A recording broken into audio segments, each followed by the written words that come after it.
শেষ, একদম জন্মের মনে শেষ করেছি। এই আমার সৎ ছেলেটার জন্য আমি কিচ্ছু করতে পারি না, আমার বয়ফ্রেন্ডকে আমি বাড়িতে নিয়ে আসতে পারি না, কোনো কিছু করতে পারি না, আর ওর জন্য আমি সব সহায় সম্পত্তি থেকে বঞ্চিত হব।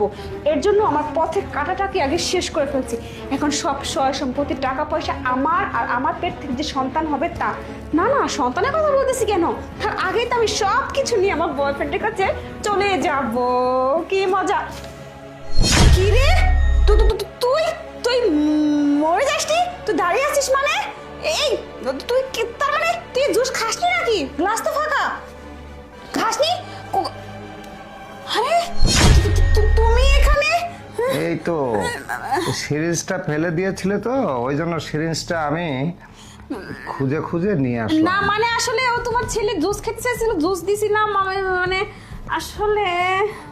আর এই টাকাগুলো তোমার হাতে না? হ্যাঁ, টাকাগুলো মানে ও ছোট মানুষ তো, টাকাগুলো না কি করতে। তুমি কি মনে করেছিলে এই জুসটা খেয়ে আমার ছেলে মারা গেছে? না মারা যায়নি।